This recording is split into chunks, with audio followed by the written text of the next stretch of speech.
जय हिंद साथियों, स्वागत है आप सबका आपके अपने प्यारे यूट्यूब चैनल रेलवे डोज पर। साथियों, आज की वीडियो में हम लोग बात करेंगे आरआरबी, एनटीपीसी सहित रेलवे की समस्त एग्जाम के लिए जीएस सेक्शन से पूछे जाने वाले 30 टॉपिक्स को। ये 30 टॉपिक्स वो टॉपिक होंगे जिनमें से आरआरबी, एनटीपीसी और ग्रुप डी सहित समस्त रेलवे एग्जाम के 75 to 80 क्वेश्चंस पूछ लिए जाते हैं। तो बिना देरी किए शुरू करते हैं जीएस के 30 इंपॉर्टेंट टॉपिक्स को। जिन साथियों ने कन्फ्यूजनवश, भ्रमवश, बिना जानकारी के अभाव की वजह से वो साथी भी इन 30 टॉपिक्स को कवर करके आरआरबी, एनटीपीसी एग्जाम में भी बहुत अच्छा स्कोर कर सकता है।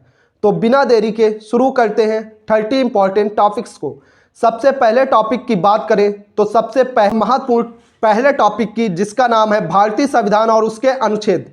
यहाँ से प्रश्न घुमाकर बहुत अच्छी तरीके से पूछा जा सकता है कि राष्ट्रपति को किस अनुच्छेद के तहत क्षमादान की शक्ति दी गई है।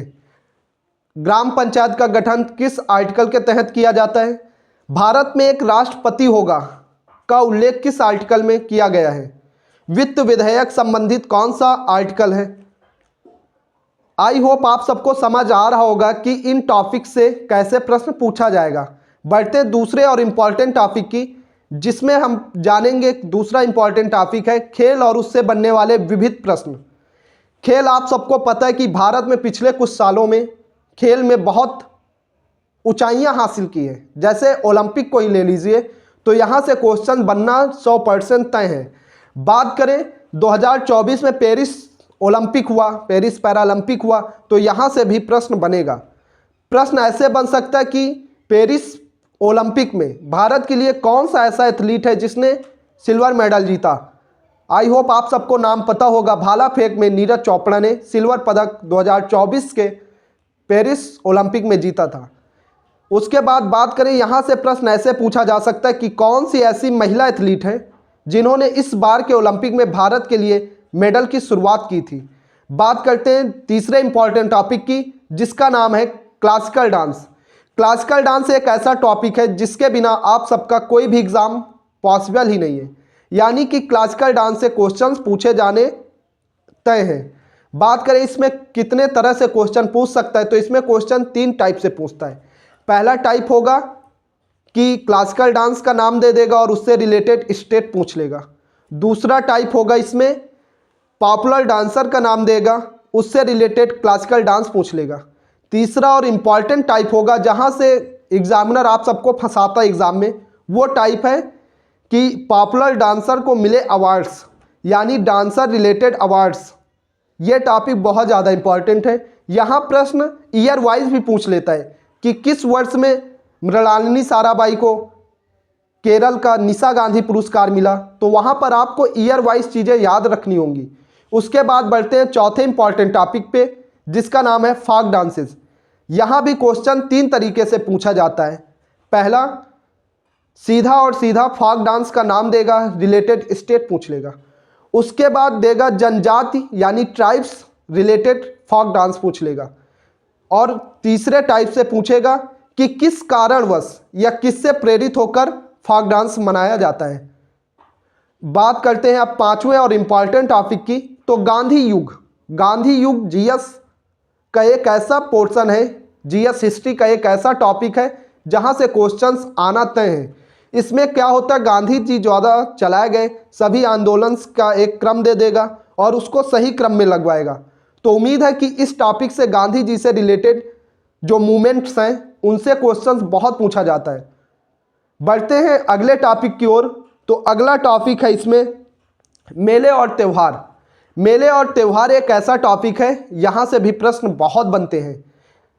यहाँ से प्रश्न पूछा जा सकता है कि मेले और त्यौहार में कि खार्ची पूजा कौन से स्टेट में मनाई जाती है। खेल महोत्सव किस स्टेट से संबंधित है। त्रिपुरा का होजागिरी त्यौहार किस जनजाति द्वारा मनाया जाता है। तो जहाँ ट्राइब्स की बात आएगी वहाँ पर अपने आप ही वो टॉपिक इंपॉर्टेंट हो जाएगा। उसके बाद बात करें तो इंडियन नेशनल पार्क्स यानी भारतीय राष्ट्रीय उद्यान से रिलेटेड क्वेश्चन आप सबके एग्जाम में बहुत ज़्यादा पूछे जाते हैं। बात करें सेंसस 2011, यहाँ से प्रश्न ऐसे पूछा जा सकता है जिसका आपको आइडिया भी नहीं है। प्रश्न यहाँ घुमाकर बहुत ज़्यादा पूछा जाता है। पड़ोसी देश से रिलेटेड टॉपिक बहुत ज़्यादा इंपॉर्टेंट है। यहाँ से बांग्लादेश से रिलेटेड, पाकिस्तान से रिलेटेड और श्रीलंका से रिलेटेड कुछ क्वेश्चंस पूछ लिए जाते हैं। इनकी सीमाओं से रिलेटेड क्वेश्चन पूछ लिए जाते हैं। चाइना के साथ साझा करने वाली सीमा का क्या नाम है, बाउंड्री का, यहाँ से प्रश्न पूछ लिया जाता है। भारत की सबसे बड़ी सीमा किस पड़ोसी देश के साथ लगती है, ऐसे प्रश्न पूछ लिए जाते हैं। तो बढ़ते हैं अगले टॉपिक पर, और इसमें है अगला टॉपिक महत्वपूर्ण युद्ध। तो कलिंग का युद्ध कब हुआ? बक्सर के युद्ध के परिणाम स्वरूप बंगाल को कौन सा नवाब मिला? प्लासी के युद्ध के बाद बंगाल की क्या सिचुएशन थी? कौन वहां का नवाब बना? ऐसे क्वेश्चंस बहुत ज़्यादा पूछे जाते हैं। पानीपत का द्वितीय युद्ध किन किन दो लोगों के बीच हुआ, किन किन दो सम्राटों के बीच हुआ? ऐसे प्रश्न बहुत पूछे जाते हैं।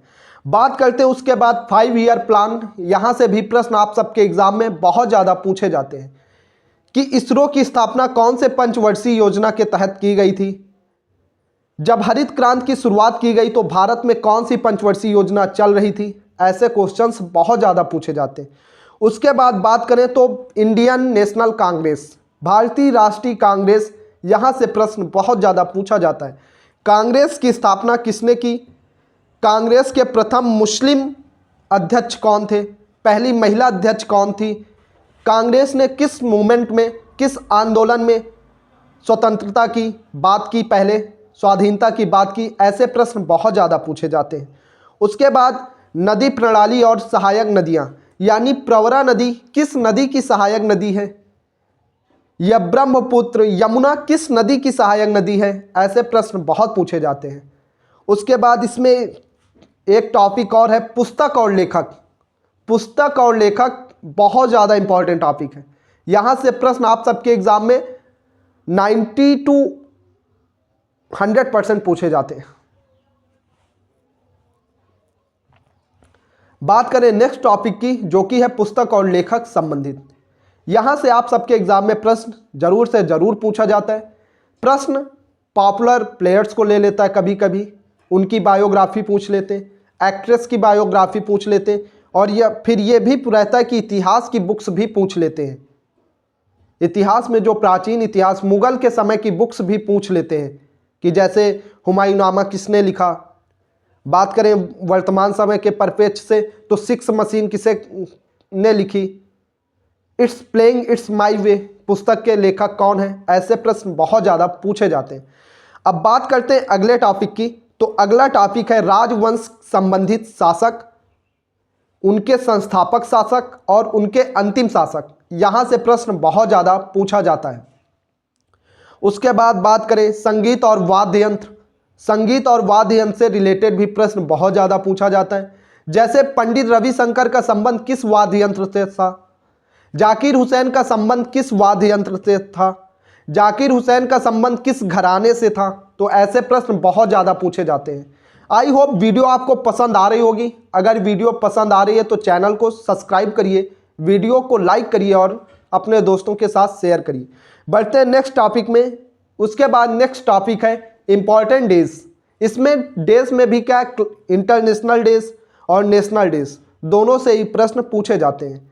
जैसे कि पृथ्वी दिवस कब मनाया जाता है? अंतर्राष्ट्रीय योग दिवस कब मनाया जाता है? अंतर्राष्ट्रीय महिला दिवस कब मनाया जाता है? कुष्ठ रोग निवारण दिवस कब मनाया जाता है? तो ऐसे प्रश्न बहुत ज़्यादा पूछे जाते हैं। उसके बाद बात करें तो इंडियन यानी भारतीय संविधान में जो संशोधन हुए, इससे रिलेटेड प्रश्न भी बहुत ज़्यादा बनता है। उसके बाद बात करें तो सरकारी योजना और उनके मुख्य उद्देश्य बहुत और कई बार पूछे जाते हैं, बहुत बार पूछे भी गए। बात करें यूनेस्को और उनके विरासत स्थल, यूनेस्को विरासत स्थल, यहाँ से बहुत ज़्यादा क्वेश्चंस पूछे जाते हैं। उसके बाद बात करें तो इंडियन टेम्पल्स, भारतीय प्रसिद्ध मंदिरों से रिलेटेड प्रश्न आप सबके एग्जाम में बहुत ज़्यादा पूछे जाते हैं। उसके बाद बात करें भारत में प्रथम पुरुष और महिला, यहाँ से प्रश्न पूछा जाता है। घराना संबंधित प्रश्न पूछा जाता है कि जाकिर हुसैन का संबंध किस घराने से था? पंडित रविशंकर का संबंध किस घराने से था? लच्छू महाराज का संबंध किस घराने से था? ऐसे प्रश्न बहुत पूछे जाते हैं। स्थापना संबंधित प्रश्न बहुत पूछे जाते हैं कि पुरस्कार की स्थापना कब हुई, भारत रत्न पुरस्कार की स्थापना कब हुई, किस फील्ड से रिलेटेड है, पत्रकारिता के क्षेत्र का पुरस्कार निम्नलिखित में से कौन सा है, बहुत सारे हैं। सरस्वती सम्मान की शुरुआत कब की गई, ऐसे प्रश्न बहुत ज़्यादा पूछे जाते हैं। यह पीडीएफ आप सबको हमारे ही रेलवे डोज चैनल जो कि टेलीग्राम पर बना हुआ है उस पर मिल जाएगी। उम्मीद है कि वीडियो आप सबको बहुत पसंद आई होगी। एक बार जल्दी से हम इन 30 टॉपिक्स को फिर से रिपीट कर देते हैं, स्पीड में आप लोग नोट डाउन कर लेना, और जो अभी तक कुछ नहीं पढ़ा है वो सिर्फ इन्हीं 30 टॉपिक्स को पढ़ लेना, फिर आके आप लोग खुद ही कमेंट बॉक्स में ग्रुप के थ्रू बताना कि हेल्पफुल रहा कि नहीं। सबसे पहले टॉपिक की बात करें तो भारतीय संविधान और उसके अनुच्छेद, खेल से रिलेटेड विविध प्रश्न, क्लासिकल डांस, सेंसस 2011, गांधी युग, मेले और त्यौहार, भारत का राष्ट्रीय उद्यान, पड़ोसी देश, महत्वपूर्ण युद्ध, भारत के लोक नृत्य, पंचवर्षीय योजना, राष्ट्रीय कांग्रेस, नदी प्रणाली और सहायक नदियाँ, पुस्तक और लेखक, डांस से संबंधित डांसर, राजवंश के संस्थापक और अंतिम शासक, रासायनिक सूत्र, आत्मकथा रिलेटेड पुस्तक, वाद्य यंत्र और उनसे रिलेटेड प्लेयर्स, भारतीय संविधान के संशोधन, सरकारी योजना और उनका उद्देश्य, स्थापना संबंधित प्रश्न। इसमें क्या होगा, हमने बताया आप सबको कि इसमें पुरस्कार दे देगा, उसकी स्थापना ईयर पूछ लेगा, किस फील्ड को दिया जाता है, ऐसे प्रश्न पूछ लेगा। फिर बढ़ते हैं प्रसिद्ध मंदिर। 28वां टॉपिक है संगीतकार से संबंधित पुरस्कार, यानी अवार्ड्स बहुत ज़्यादा इंपॉर्टेंट है, आप लोग देख रहे होंगे। फिर भारत में प्रथम और डांसर से रिलेटेड अवार्ड्स। आई होप 30 के 30 टॉपिक्स आपने नोट कर लिए होंगे। जिन लोगों ने नोट नहीं किया उन्हें ये पीडीएफ आप सबके टेलीग्राम ग्रुप रेलवे डोज पर मिल जाएगी। मिलते हैं अगले वीडियो में, तब तक के लिए जय हिंद, राम राम।